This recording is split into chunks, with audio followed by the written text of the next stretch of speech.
The TalkSport Fan Network. The ultimate on-demand destination for the UK's best fan-led football podcasts. Want authentic supporter insight on all things Bournemouth? Follow Up the Cherries in all departments on the TalkSport Fan Network. Club-dedicated content created by the fans, for the fans. Search TalkSport Fan Network. Welcome back to the show, all Cherries fans, and welcome to our friends from Leeds. And thank you for joining us on this very special interview. Now, before we get going, do me a favour. Hit the like, hit the subscribe, hit the bell button below. It helps this channel to grow.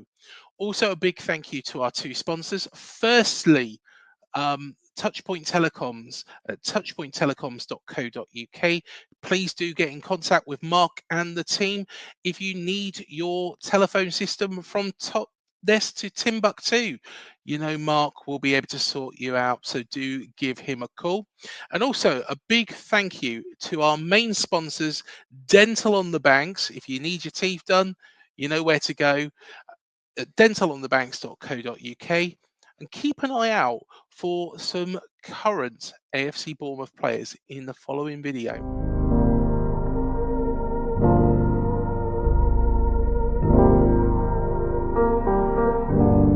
I should be like you, Mel.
So there we are. Thank you to our two sponsors.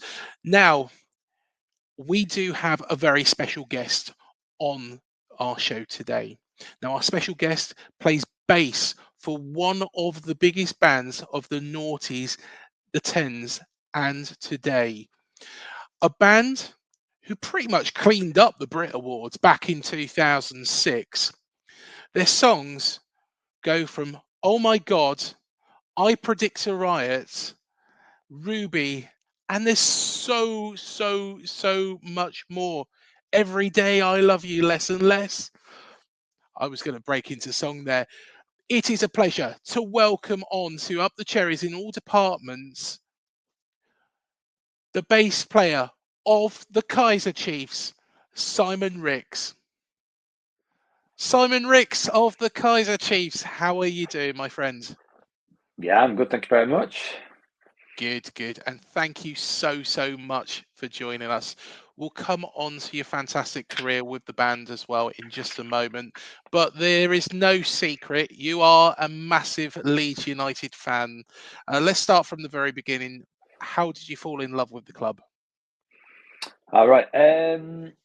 Well, what's not to fall in love with? I think the thing is, compared to nowadays, I always have this thing where I think in 2025, there's a lot of choice. Like people choose Chelsea or Man City or whatever. But when I went to my school, it was like someone just one day was like, "Who do you support, Leeds or Bradford?" That was it. It was binary. Yeah. And like both teams were in Division 2. I think at that moment in time, Bradford were doing very, very slightly better. But most people supported Leeds. I thought the Leeds kit was nicer. And that was kind of it, really. And then because you were just playing football, so you just wanted a kit to play in, basically, right? You weren't. It wasn't, again, like there wasn't much football on telly. Like there wasn't much exposure to unless you were going to the games, which I wasn't at the time. There wasn't loads and loads of exposure to it. Do you know what I mean? You just needed a kit to wear whilst you were playing football. So yeah, it was mainly, I think, the white kit. Maybe it's a very nice kit. And then as I sort of got into it, getting to know some of the players. And Leeds had a couple of sort of young players at the time. So David Batty was one of them. He was obviously from Leeds, so that was great. And also Gary Speed, who was a young and handsome chap.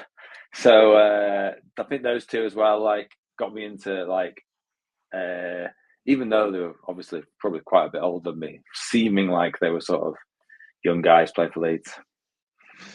What was the big standout memory for you, Simon? Because, of course, Leeds, I remember back to the early 90s. Of course, you did play us to win promotion to the top flight. And then only 2 years later, you actually won the last ever top flight before it became the Premier League. What were your memories of that period like?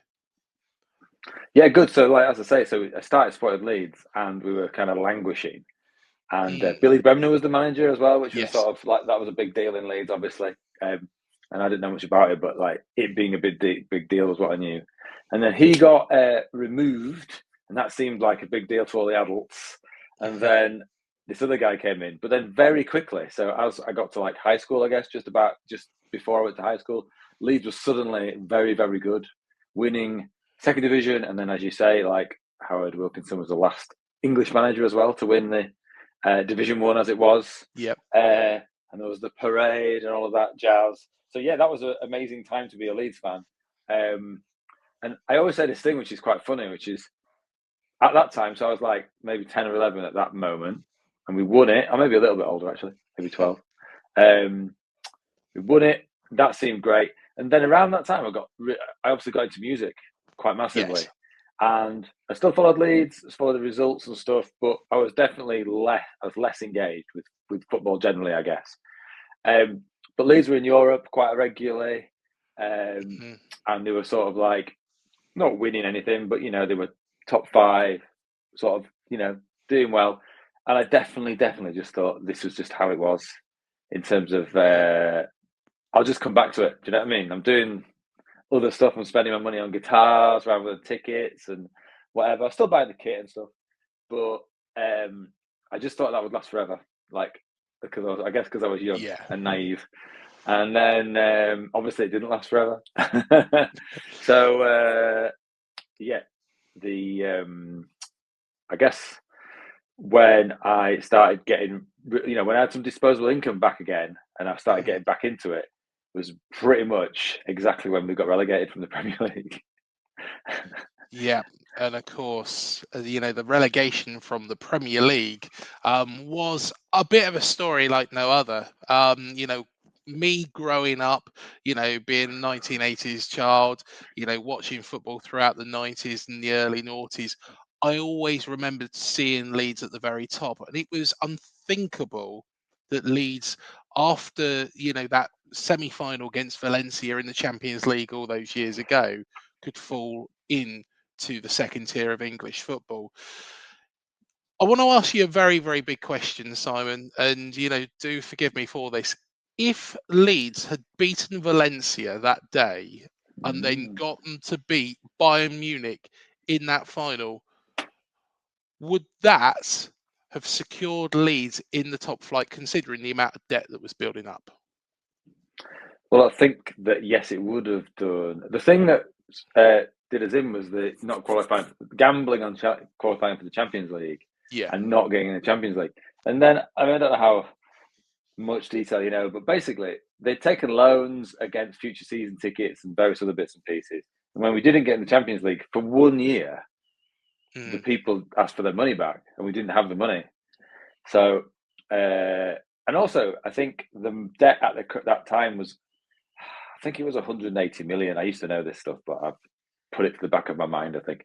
But compared to modern day football in debt, the debt that Leeds were carrying at that time wasn't huge numbers. You know what I mean? It was like, I kind of feel like if you were giving Ridsdale his like credit, which I don't, you'd be like he was ahead of his time, because he was like, you know, like now people don't worry about having a bit of debt, right? As football teams, it's all, you know, it's all part of the package, I guess. There is some well-run football teams, but yeah.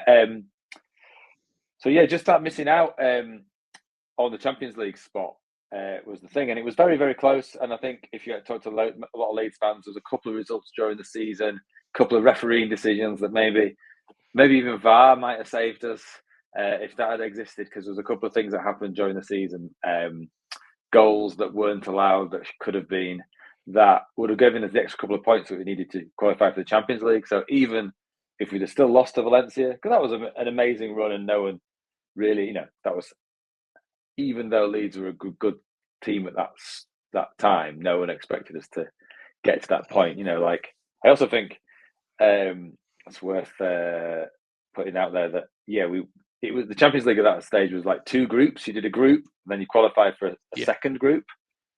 And in our group, in the first, we played like one group was Barca was in it, and that was which way around was it? It was the other way around. So I think Real Madrid, and then the other one was like Barca and Inter or something like that. It was very, very tough groups to get out of, that literally no one would have given us any hope of getting out of. And got all the way through. I mean, it is those sliding doors moments. I think most Leeds fans think, things like buying Rio Ferdinand seem like a great idea, but some things like buying Robbie Fowler, when we already had, I think, 5 strikers, seemed like a bad idea. I think there was, a similar thing happened to Leeds more recently, actually, where I feel like people at the top of football clubs, you can easily get in a position where you think nothing can go wrong, and like maybe ego takes over, and you think that you've got that golden touch, and very, very quickly things can unravel very, very quickly, like they did for Leeds. And I mean, they did for Leeds. What was that? 2 or 3 seasons ago now. And people like Leicester, you'd look at Leicester and say, they were obviously, if you said a few years ago that Leicester were going to be playing in the Championship and, not certain to get out of the Championship, you'd think that was absolutely wild, right? Because they were the model to follow. The Leicester model was like an aspiration. Yeah. But that also unravelled pretty quick, didn't it? Well, you probably won't want to be reminded what happened a couple of years after relegation from the Premier League, and this really was completely and utterly unthinkable when Leeds, wasn't it a year after getting in the playoffs back in 2006, if I'm right in thinking, were relegated into League One, and you spent 3 seasons there, including an FA Cup defeat against Histon. It goes without saying, and I know what probably your answer is going to be here, Simon, but from a Leeds fan who's experienced, and like you said at the start, had never envisaged, being outside of that top 5 really of English football, what I always envisaged Leeds being when I was growing up. What was that like, and could you ever see that period ending? Yeah, well, it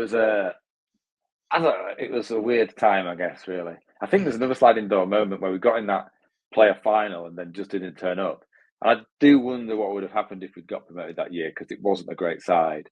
But again, like if we get promoted back in the Premier League that year, you wonder whether, because I think the gap was not as big, like it wasn't as hard to stay in the Premier League in that era.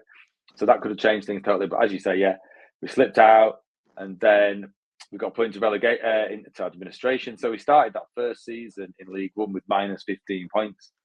But actually, which when you compare it to points deductions now of like 2 points and 4 points and 5 points, and stuff, minus 15 was really heavy. It does feel sometimes like we were being picked on a little bit. But I actually think it helped in a way, because that could have been like a real low ebb for the fans and the club. But actually, because we got a little bit of us against the world mentality going on because of the 15 points, I actually think it helped. And obviously, we won the first 5 matches, so we got it down to 0 in the smallest amount of time possible. And from there, the season really like bounced on with lots and lots of good victories. Obviously, the difficulty for Leeds, I mean, I'm on a Bournemouth podcast, so I don't want to sound like Leeds are a massive club and all that stuff. But the problem Leeds had, I think, in League One, but also in the Championship to some extent, one of the reasons it was harder for us to get out of the Championship, in my opinion, is when Leeds come to play you, everybody plays up. or when you come to Elland Road, everyone wants to come and get a result. So going to smaller places, I'm trying to think of some places like Swindon I remember going to and losing. What is that place? Somewhere near Birmingham that I went to at the beginning with C. Anyway, a few places, going to like very small grounds and getting beaten, like sometimes 1-0, sometimes more comprehensively, like the Swindon game. I remember we got beat 3-0. Is a little bit soul destroying because you feel like we should be better than this, but I guess we're in a tricky position with like not very much money, not the best players, not the best management, not everything was kind of even though we're a big club in principle, we weren't. The stadium was sort of, I don't know, 3/4 empty, and Ken Bates. We could have a whole podcast on what Ken Bates did badly. So it wasn't a great time to be a Leeds fan. I think as football fans, you always make the best of these times, don't you? So there's some quite good stories around those times, and like there's some players who are probably not actually brilliant football players, but are legends at Leeds because of what they did. Gave all for the shirt and all of that kind of thing. Stayed around when they could have left. So yeah, it was a good time, I think, in a way, to be a Leeds fan, and also I think more than anything, you can get a ticket for any game, basically. Like nowadays you can't get a ticket to go to watch Leeds. Very, very difficult to watch them in the flesh. But then you could just turn up on the day, get a ticket. So there was pros and cons always. I guess, and talking from a fan of a small club that are in, a big league, I completely understand, where you're coming from. That Leeds are everybody's cup final. Let's be honest, any place outside of the Premier League, Leeds is a cup final for most teams. But Marcelo Bielsa, let's come on to him. I do want to touch upon a bit of a crazy moment, but I'll leave that for a little bit of later on. Marcelo Bielsa was the man to actually unlock the jigsaw, really, as I would put it.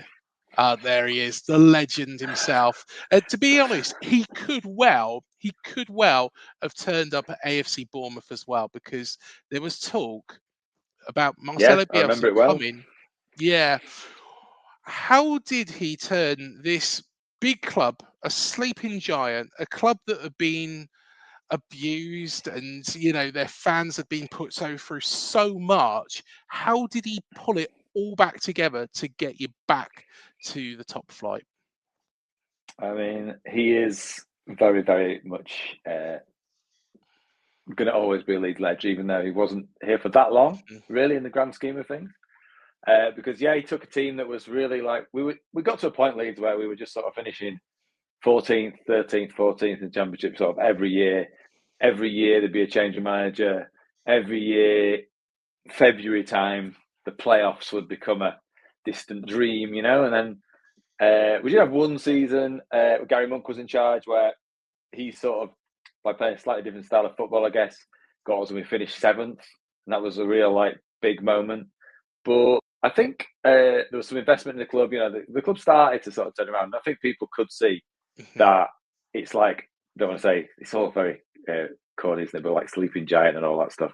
And you see people turn up and take over Man City or whatever, and you're like, well, why not take over Leeds? But for some reason, after Paul Heckingbottom, our director of football, Victor Orta, was like, the moonshot would be, we get Marcelo Bielsa. He's the best football manager in the world. So we could ask him. So they asked him, and I think to their surprise, and everyone's surprised, Marcelo entertained it.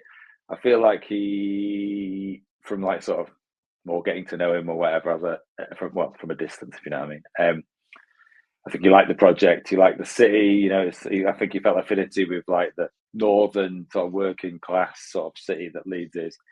And I mean, the way he turned it around was coaching. It seems really simple. And I think a lesson, especially in the Premier League, for all of us was he took a bunch of players. I think there was a couple of signings. We signed a left back, Barry Douglas, who didn't play actually that much. And we signed Patrick Bamford, a striker, even though, and he didn't really play much in the first season, but did in the actual season, got promoted. So there was a couple of signings, but fundamentally, he took the players that everyone thought were middling Championship players and turned them into actually Premier League, like, you know, Luke Ayling, Liam Cooper, Stuart Dallas, Calvin Phillips, I guess Jack Harrison, Bamford.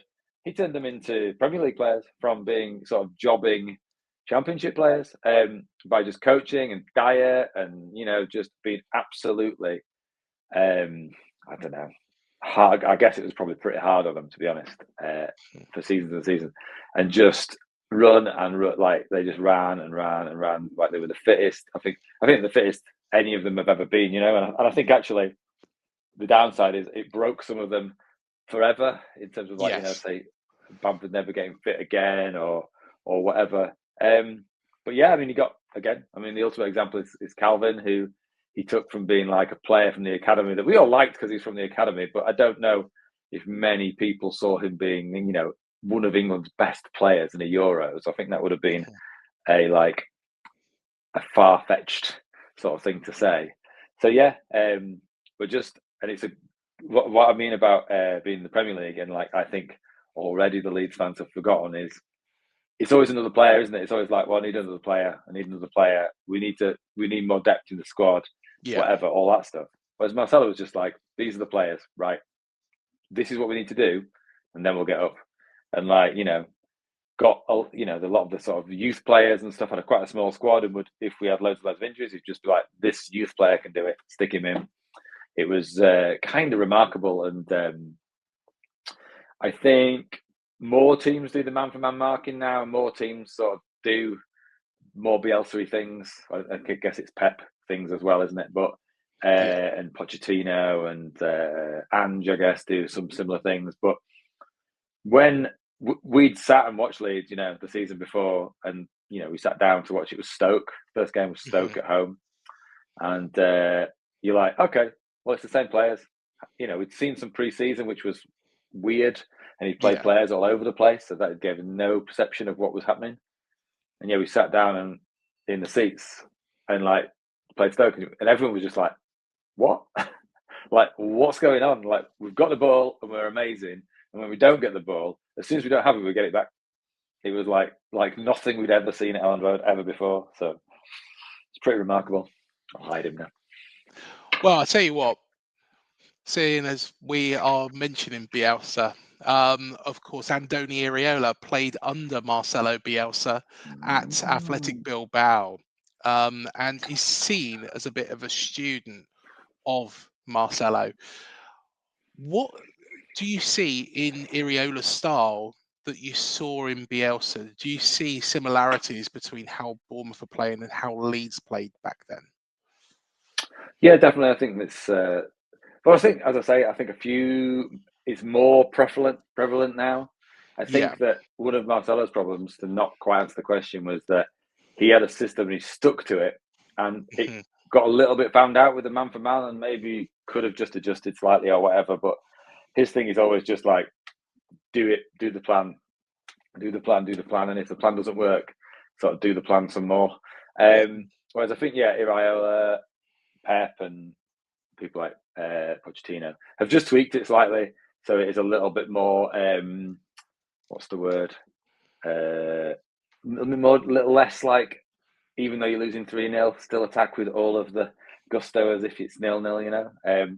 So yeah, I definitely see some of the, you know, obviously pressing and stuff like that is one of the main things, right? And the build up and stuff like that. But I think it's quite interesting with Bournemouth and Leeds. Again, we talked sliding doors a few times, is like, first of all, you guys nearly getting Bielsa, I think, after he'd left us, which the Leeds fans in general, I think, I don't know really, we kind of wanted him to be ours forever. Do you know what I mean? I quite like him being in Uruguay manager. I think it's difficult when legends then suddenly turn up at another team, although I do think if he had done that, then at least we would have got a chance to say like thank you to him sort of at Elland Road, which we never got to do. But also, I think when Jesse Marsh got sacked, we tried to get Iraola to come to to Leeds, but he didn't want to Yes. take over mid-season was part of the thing. And like, it's so annoying because Victor Orta, who obviously I give him credit for getting Marcelo, but he chose Jesse Marsch as the sort of replacement. The sort of he felt like he was a continuation. Continuationist, yeah, okay, let's say that word. Yeah. Of the style, but actually it was nothing Yeah. like it. The pressing was there, but actually it was he was very Yeah. unlike Bielsa. Whereas there's a number of candidates who Iraola, I think, would have been a great one, and even Daniel Farke to some extent, of people who could be a bit more pragmatic, but could use the Bielsa players and the Bielsa style. So that's a moment, because obviously I think all Leeds fans look at Iraola and go like, "Wow, he's doing an amazing job with you guys," and like, would we have not got relegated and things might be a lot better? Because also then when we got relegated, you also took Tyler Adams, I know, and also I think Sinistera left right now. I don't know. Yeah, Luis Sinistera is out in Brazil, I believe, now. So yeah, it took a couple of our players. It felt a little bit like we were being trolled by Bournemouth slightly. Well, we'll come back onto Leeds in a moment, and also, there is that question I've got in mind that I do need to ask you. But let's come on to your career with the Kaiser Chiefs. And as everybody will know, you play bass for the band. I just wanted to firstly find out, Simon, how the band actually formed. What was the story at the very start? It's quite long and boring because it was quite gradual. So some of us went to school together, and then met some of the other people, and then, like, I don't know, as people do, you're all in like different bands and things are happening. And so a few of them were in a band together, and I was in a different band. I think it was actually at university. But then eventually, when everyone had sort of finished uni and whatever else, I guess the band, there was a band and it lost a couple of members. Like, I joined as the bass player because the bass player left, and then summer 2000, basically, everybody was available from like finishing whatever, and we just formed. That was sort of like, it was sort of weird. We sort of just, it had been gathering the members gradually, but actually 2000 was sort of when we put a name on it, if you know what I mean. And it's like, now this is the band and this is the start of the band. And we'd all sort of played together at previous incarnations or whatever, but never that 5 people all together. Was that when, because the band name previously was Parva, if I'm correct? That's right, thinking. yeah. Yes, yeah. So when did the transition to the Kaiser Chiefs take place? So Parva, we were a band. We got signed, actually. Yeah. Got dropped, and we did some touring and all this other stuff, whatever happened. But we just felt like, again, it's a slightly not glamorous story of like, we just felt like that band was sort of run its course. Yeah. And we had a gig coming up, and we were like, let's make that the last gig of this band. And then we just sort of had a little kind of like, not formal meeting, but we just got to rehearsal. I think it was even the next day after the gig, and we were it was a bit down, everyone was a bit down because we'd thought we were sort of on a path to success and fame and money and all of that stuff. And then so we're in the rehearsal, and we were like, does everyone want to continue? Do you know what I mean? What do we want to do? And I think between us, we just were like, we love being in bands and stuff. So we were like, okay, well, even if the most that's ever going to happen is we're going to play to, like, I don't know what we used to play to, like 120 people in Leeds and 30 people in London and whatever. If that's the max, then let's just do it because we like doing it, and let's just try and like enjoy it, basically. But then, so that was 2003, actually, May 2003. And we booked a gig for September 2003, and we're like, okay, we have to have some songs by the time, like, I feel like that's sometimes a really good thing if you need to do something, is having a deadline. So we booked a gig, and we were like, well, we have to have some songs by that gig, otherwise it's going to be embarrassing. Because we'd scrapped all the songs, we decided to scrap all the songs. And we started writing, and very quickly we realised that we were writing some great stuff, and it was more like, more than copying. Like, we were always copying like the Strokes, or I don't know, we were copying like bands that were cool at the time.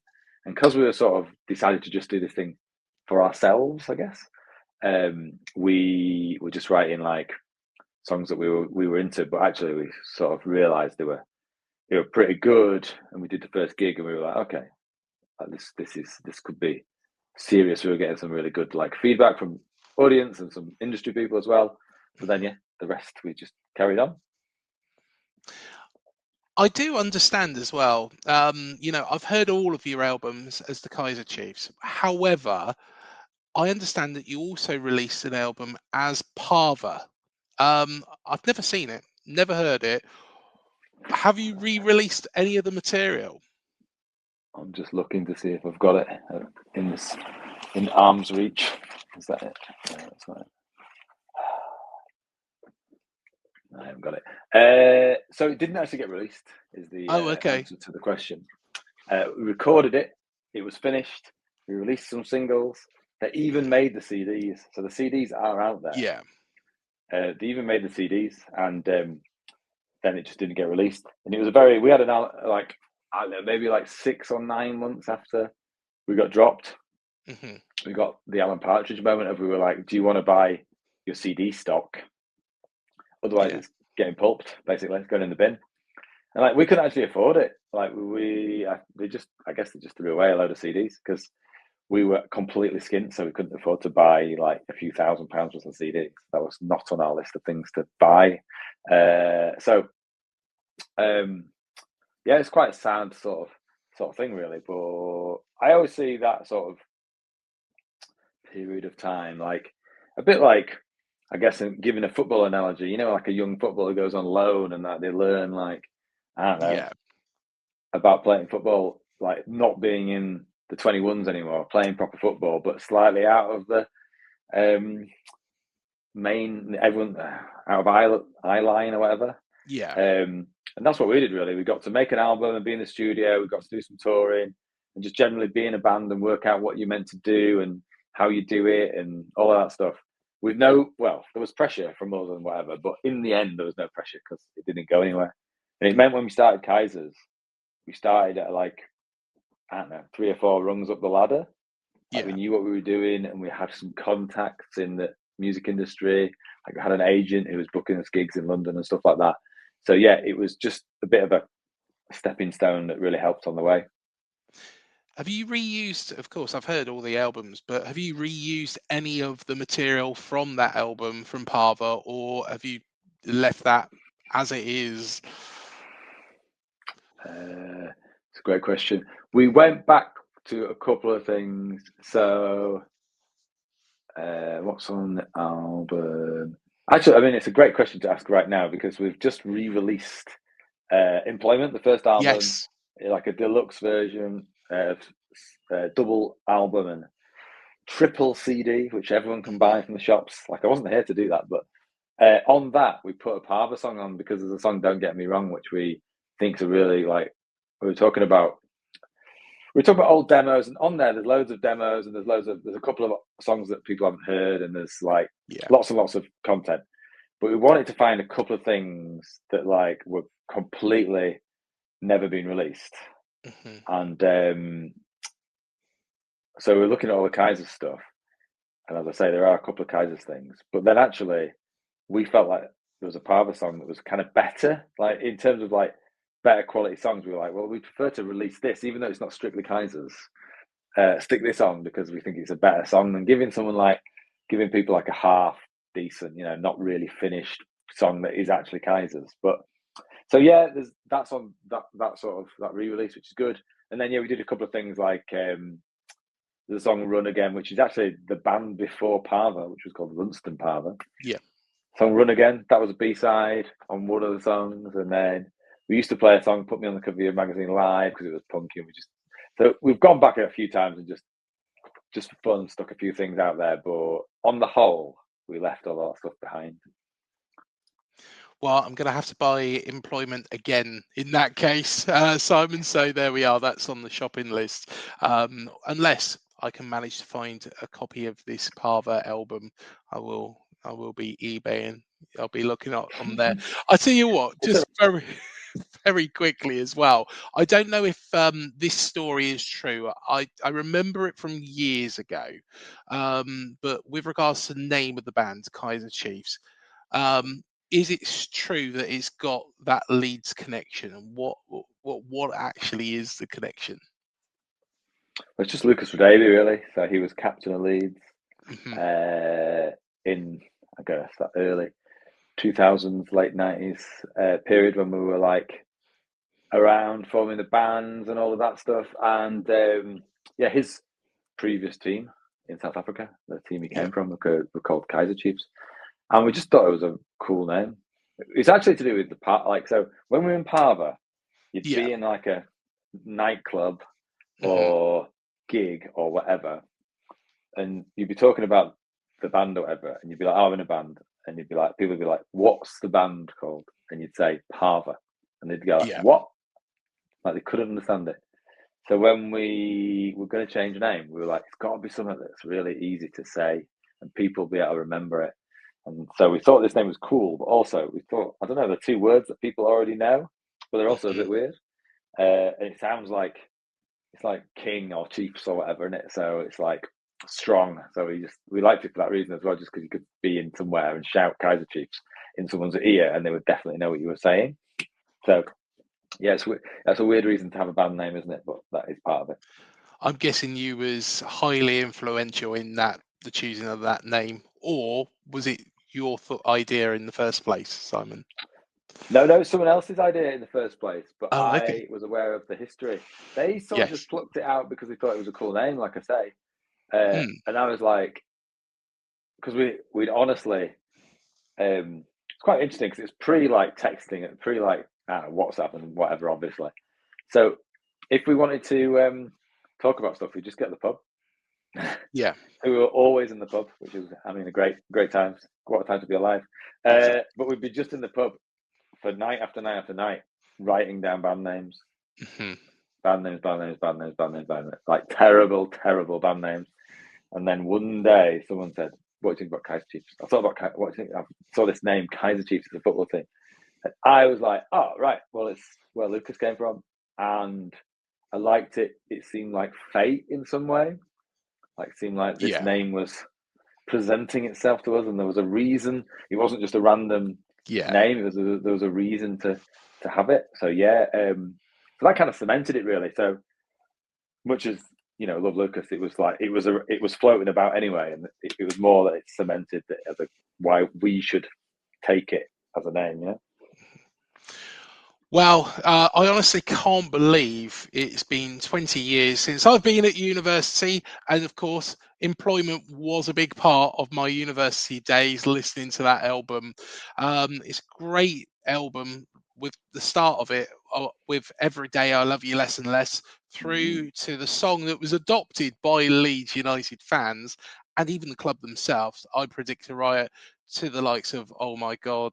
I just wanted to quickly dig into that album. I understand you also had tons of creative influence. How did those hits come about, and did you all join together to write them? Was there any pressure from the record label? Well, we didn't have a record label when we wrote hmm them. Another thing about Kaiser Chiefs is that we were like it for any like sort of aspiring Yeah. bands and artists is like everybody rejected us, and we couldn't get signed. And like we were writing these songs, we were demoing these songs ourselves. We were playing gigs. We were on MTV2 when it used to show music. We were on Radio 1. We were in the hmm enemy, and still no one would sign us. Like we had to force someone to sign us in the end, basically.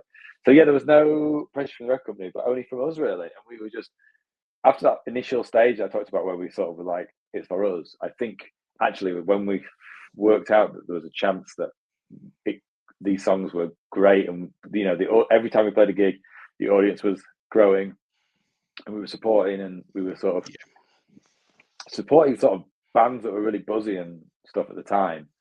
But after the gig, everyone would be talking about our band and not their band. So we sort of knew things were happening. So the pressure from us, I guess, was pretty massive to write the best possible songs. And we would go, like, we would do a gig. That's kind of also we were sort of writing them a gig. So we would do a gig, and we'd get back after the gig and be like, okay, that was good, but like that song wasn't good enough. Like people went to the bar or whatever during that during that song. So we have to write a song that's like Na Na Na Na came about because we just need a real simple like song that everybody can remember the words to. That's really easy, and it's like, you know, it's like a blues song, isn't it? But with very few words. That was just for like, we played a gig at Dublin Castle, I remember it, and you know, we were like, we were going to play it. We were like, we need a song that's like just instant. It's an instant song that's like everyone's going to remember when they leave the door. So yeah, we were sort of doing like a lot of those songs came about from that, and it's just a very good and creative time. Nicky used to be the drummer, was very much a big part of the songwriting as well. We've coming up, you know, he was good at like recording rehearsals and then coming back and being like, right, this is a great bit, this is a great song, we need to write a chorus for it, or you know, whatever. So yeah, I think we were quite we were being quite professional, even though it was not our job, and really like pushing ourselves, you know, hard to be the best we could be. And then what else? I think also there was a few other people around us. We had a manager who was really good at like pushing us, and then also a guy called Sean Adams who ran a website called Drowned in Sound, and they released our first single, which was Oh My God. Yeah. And then we were like, second single is going to be Born to Be a Dancer. I don't know if you know that song. Yes. Yeah. But he was like, nah, you've got to write something better than that, something more singly or more radio friendly or whatever. So then we wrote I Predict a Riot as sort of response to that. Which is a bigger song than Born to Be a Dancer. So he was right. Yeah. There was a bit of help.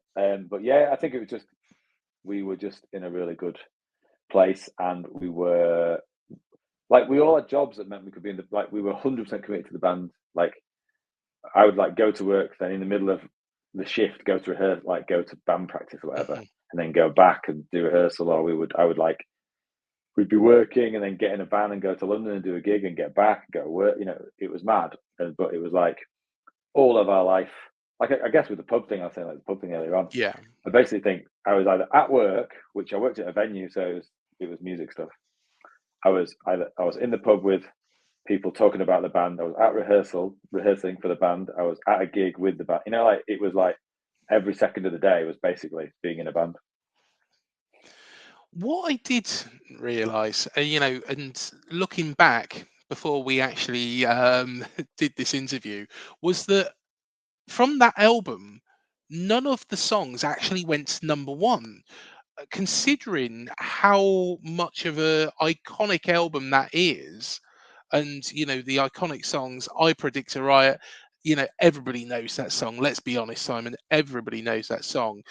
I was quite confused by that. How frustrated were you that it didn't go to number one, or was the tours and the gigs making up for it? Well, I don't think we were as frustrated because we were not expecting it. So, like, as I say, we did like an indie version of Oh My God, and then we released I Predict a Riot when it first came out. I don't know, it was top 40, and we were absolutely ecstatic with top 40 because we never thought we'd get in the top 40. And then the singles after that started being in the top 10. And again, we just never really had imagined that was such a, you know, when we were in Parva, I think we got in the top 100 and we were fairly pleased with that, or very pleased with that. So it was something that we hadn't really expected on that album. And the thing about Employment, which is great, is, well, it's one off being great, but when it came out, it was number 3. Yeah. And that was in March. But then at Christmas, it went to number 2. Which was sort of rare. I think nowadays with streaming, things build more. Yes, Whereas yeah. I think in the olden days, you used to sort of, the highest position would be the position when it came out. So I think actually now, if we're streaming, I Predict a Riot had come out, or Ruby or whatever, then, well, Ruby was number 1, but yeah, I think we would have had a better chance of it building gradually. But when we did it, it was like the singles were sort of just not throwaway, but they were marketing the album, and the album was the big thing, and actually selling CDs, you know, millions of actual CDs. So yeah, we weren't disappointed with that, and also we were very, very pleased when Ruby ended up being number one, and then that album ended up being number one as well. Yes. But actually, my biggest, in terms of charts, I guess my two things that I'm most proud of is, the first one, that I Predict a Riot being top 40, I was very, very proud of. And then much later, when we were sort of like possibly past our peak, the fifth album was number one, and that felt like something pretty special, when after like 15 years at it, we were still being able to be number one. That was pretty good. Well, going back to 2006, you did win the best album at the NME Awards, and you basically smashed the Brits and cleared up. Best British rock act, best British live act, best British group. Did it really increase the pressure on the band after what was such an eventful night at the Brits? Yeah, definitely. We didn't really take into account, like, NME Awards, I think, were good. And we got an Ivor Novello, which I'm very proud of that, because that's kind of the songwriting, so that feels nice. Yeah. But Brits was the one where we didn't really take into account that it was like a calling card or whatever. So suddenly, that was on every press release and everything. Yeah. And I think it out worldwide, it's like these guys, it was like a stamp of authenticity that these guys are good. So yeah, it very much changed the trajectory or whatever, the Brits, which is weird. And like some of those don't exist anymore, I don't think. Like best rock group, I don't think exists anymore. So we've won some things that don't exist. But it definitely helped.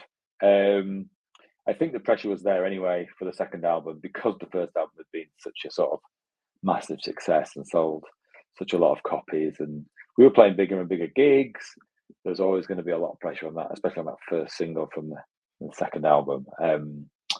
So I don't know if the Brits really ramped the pressure, because I think it was already there, but they definitely they helped in a way that I hadn't really expected.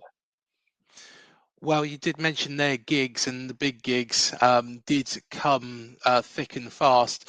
And of course, I wanted to touch upon Reading and, of course, Leeds, where you've performed many times. I just wanted to, forgetting Reading, parking Reading at the moment, how important and emotional was it for the band to perform, let's be honest, one of the biggest gigs in your hometown, with some massive bands as well alongside you? I don't know which one specifically you're talking about, but it's always been great coming home. I think it was interesting with Leeds, because we started off and we were playing the smaller venues. We very quickly got to a point where there wasn't anywhere for us to play in Leeds, because the biggest venue in Leeds at that time was probably like 2,500 or something. Then we started having to play like different places, like outside in this place, Millennium Square, and then we played at the stadium, which was obviously kind of the pinnacle. We played there a couple of times since. Like that was again something that we would never have put on the list of things we want to do, because it just seems a far away thing.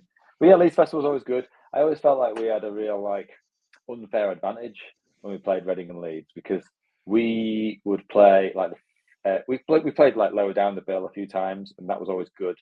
But the times where we were sort of near the top of the bill, we played before Franz Ferdinand once, and we played before Kings of Leon once, and then I think another time we played before someone.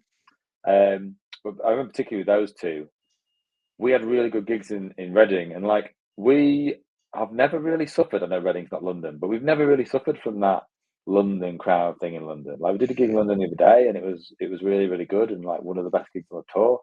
But I remember both times we had really good gigs in Reading, and I think both times the people above us had technical problems or whatever, because it was the first night and it didn't quite go well. And then obviously when we turned up in Leeds, it's like we're headlining, because everybody in the whole site came to see us, because it was homecoming heroes or whatever. So I always felt we had an unfair advantage when we were playing Reading and Leeds, of home turf or whatever. But I guess it would be the same, France playing Glasgow or whatever. These things come around, don't they? But always great gigs. Always good fun. Always good fun to come to Leeds. The more time that's passed, the more it gets to be a logistical nightmare. I think maybe just being older, so people expect you to be more organised. But we played at Temple Newsom, which is a big park in Leeds, where Mm-hmm. Leeds Festival used to be in the in the 2000s, early 2000s. We played a gig there to celebrate employment, and my guest list was like 200 or something crazy, because everybody that I know was like, "Can you get me in for free?" Well, you could pay. You are on album number 8 now as well. The nicely titled Kaiser Chief's Easy 8th album. If you look back all of your discography, what would you say is, of course, apart from the obvious, what would you say are the songs that you're most proud of? Ooh, good question. I think I always talk about "Oh My God" because I think that was the first song we wrote that sort of had the blueprint of Kaiser Chiefs. Yeah. Like, we wrote it and we were like, it had like the quirky sort of intro and the big sing-along chorus and the word, like the kind of weird sort of slightly northern words and all of that stuff. And we didn't do it on purpose. We were sort of like just making songs. But then when we had "Oh My God," we were like, okay, this is sort of like, this is what the band is about. If you want to know what Kaiser Chiefs sound like, this is the song. So that one I'm very proud of. Obviously, we'll be very proud of. I think there's some songs on later albums like I really like "Coming Home." I think that's a great song. Some songs that I feel like we've kind of pulled it out of the bag later, if you know what I mean. And "Meanwhile in Heaven." Yes. That's my two favorite albums are number one, and then Education and War, which was number 5. I think when we did Education and War, Nick had left, and it was a little bit, again, I think everybody, hopefully Leeds United, people work well when there's pressure and there's jeopardy. Hopefully that helps keep Leeds United up. But because there was a bit of jeopardy, like, I think, the 4th album maybe, which we did a weird, like, the album's got some hidden gems, I think, actually. Not many people heard the 4th album, but it's got some really good stuff. Some of it a bit unfinished, but it's got some really good and cool and interesting stuff on it. But it did feel like a band where we were being a little bit maybe not working so hard on all the songs being, like commercially acceptable or, whatever. We were just sort of doing whatever. So yeah, the 5th one, I think we sort of refocused and stuff, and it was really good. I like "Noel Groove" on the last record. I think is a really good song. I like "The Lads." I think is a nice song. It's got a very sentimental song on the last record. I think that I think he's a little bit overlooked, but yeah, there's I think every Kaiser Chiefs album has got a weak song, but I think every Kaiser Chiefs album's got like a really good song on it. Yeah, most definitely. I just want to come back to Leeds, and we will mention the Kaiser Chiefs again just at the very end as well. But rewinding back just over 12 months to that defeat to Southampton at Wembley, looking back at that, are you happy now, in hindsight, that happened to give you a little bit more time to prepare for your return to the top flight? And that time to get ready, because you do look very, very good from what I've seen so far. Yeah, I don't know is the answer to that question. It's a very, very difficult one. It's a similar question to, obviously we got relegated and it was absolutely kind of catastrophic. But that team that got relegated, I think, was quite bad. And I do wonder if we hadn't managed to scrape up that season, if we just get relegated the season after, do you know what I mean? Yeah. I just don't, we've had chance to sort of churn the squad. And like, I do think the squad that lost to Southampton, I think it had more sort of like, we had Somerville, who's obviously just started doing quite well at West Ham, Ruter, who's done well at Brighton, Archie Gray, who's obviously a kid from the Leeds Academy, and we all would have preferred to keep him. So we lost some of those sort of standout people, but I do think it gave us a chance to sort of make, so it's like a better squad across the board, if you know what I mean. So rather than having 2 or 3 standouts, I think we've got a higher average standard, but the actual whatever people are a little bit lower. It's kind of how I feel about the Leeds team. And I think if you're in a relegation battle, which I'm sort of under no illusions we're going to be there or thereabouts, that having those sort of flair players, like, I don't know if Ruter works as well in a team that's fighting relegation as he does, like, coming on for Brighton and just sort of doing his thing. Yeah. He's crazy, doing tricks and just generally being fun to watch. I don't know whether that's what we need this year. Maybe in a couple of years. I kind of said about Jorginho that I feel like he's a player that in 2 or 3 seasons, if Leeds can stay up, then he'd be an ace player to have. But at the moment, he just feels like a real luxury, right? So yeah, I don't feel too bad about it. I think if I don't know quite, I think this is right. I think if we'd have gone up straight back up, it would have meant we could have spent a bit more money because we would have, been in the Premier League more recently and PSR and all of that stuff. But it also gave us time to sort out because we were quite, again, I think the board and people had overinvested a little bit on staying up. So I think we were a little bit struggling. Which is why it was quite good when you guys gave us some money for those players.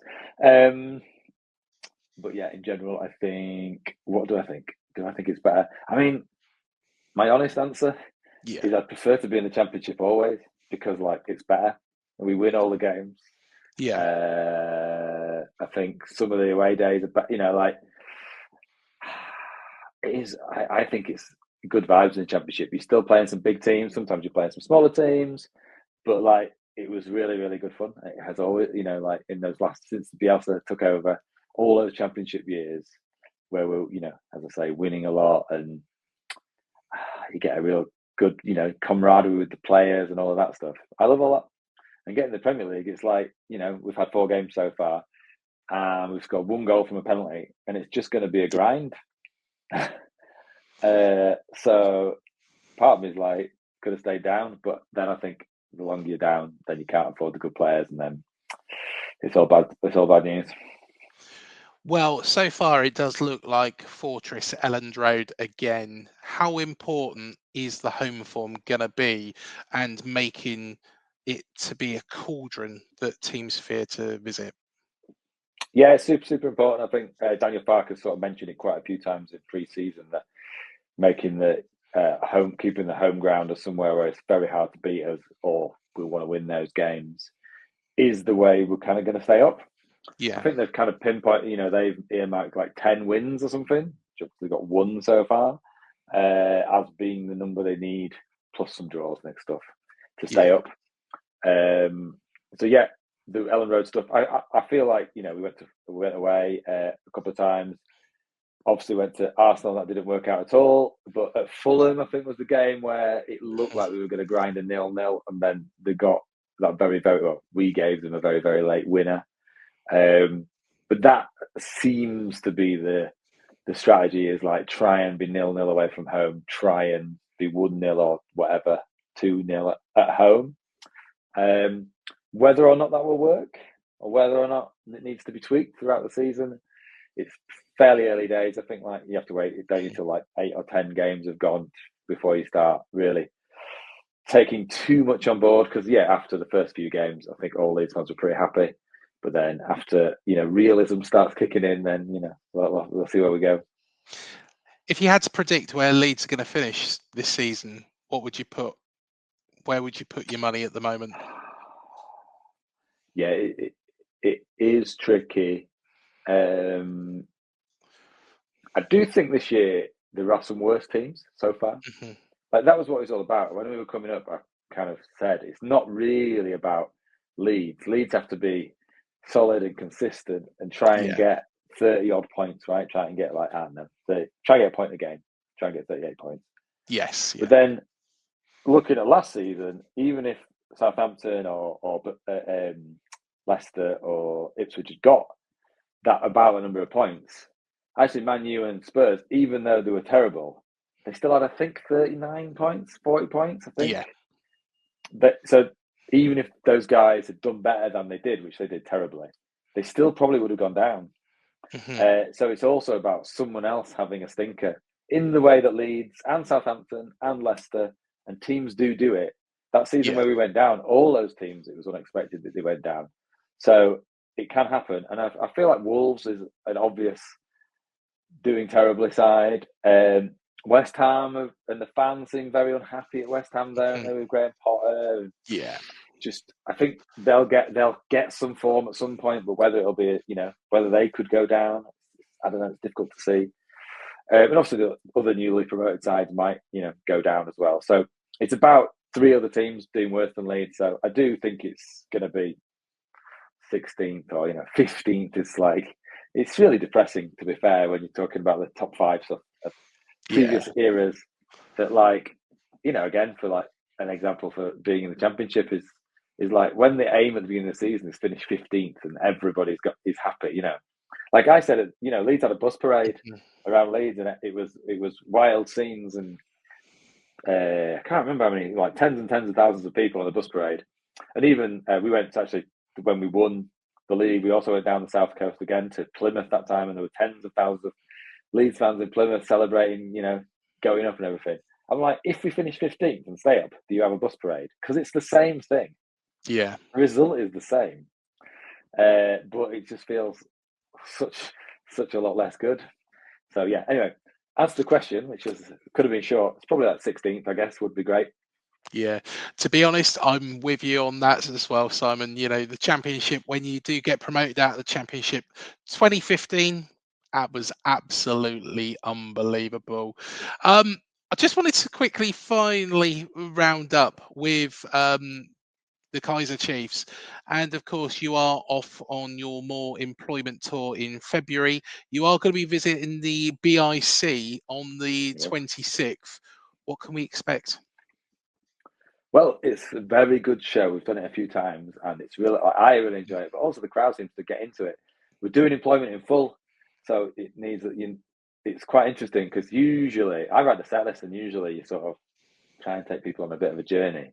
But the journey is kind of set because the album, and then we do some hits at the end as well, actually. But so, as you said earlier, the first few songs, it's like Every Day Will Be Less and Less, I Predict a Riot, Oh My God's pretty early on, Modern Way pretty early on.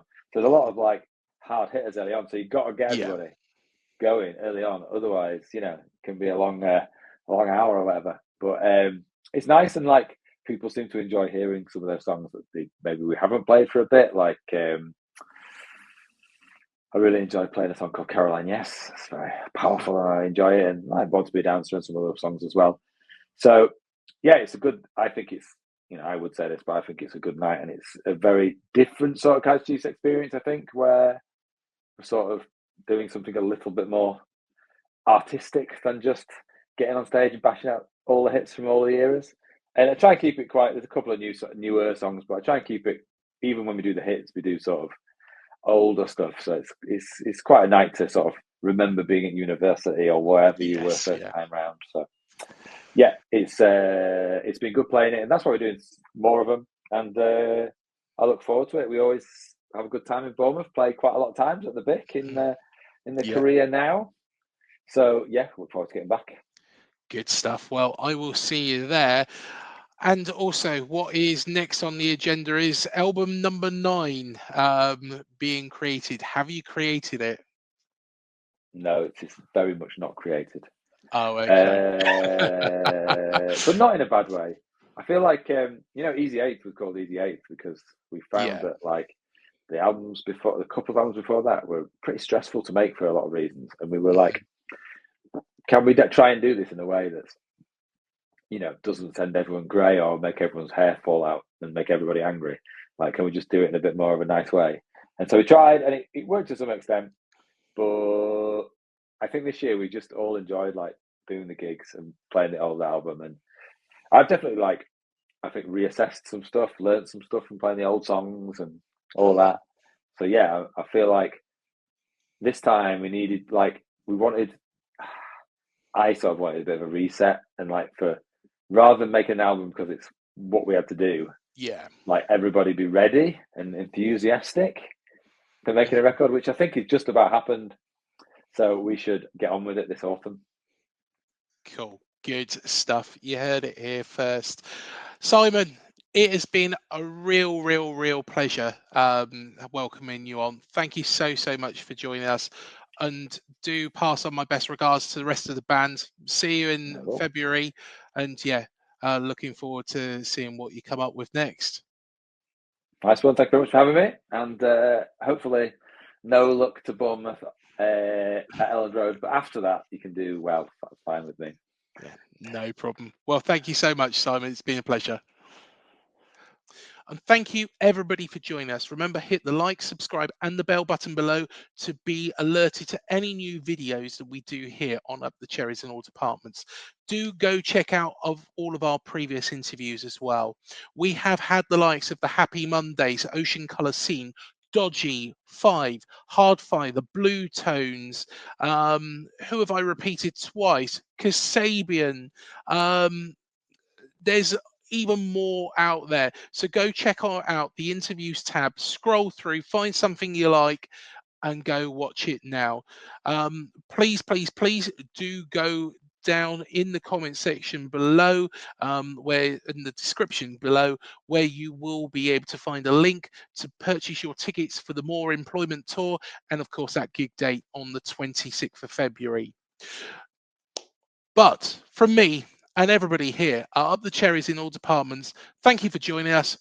We'll see you in the next video. The TalkSport Fan Network. The ultimate on-demand destination for the UK's best fan-led football podcasts. Want authentic supporter insight on all things Bournemouth? Follow Up the Cherries in all departments on the TalkSport Fan Network. Club-dedicated content created by the fans, for the fans. Search TalkSport Fan Network.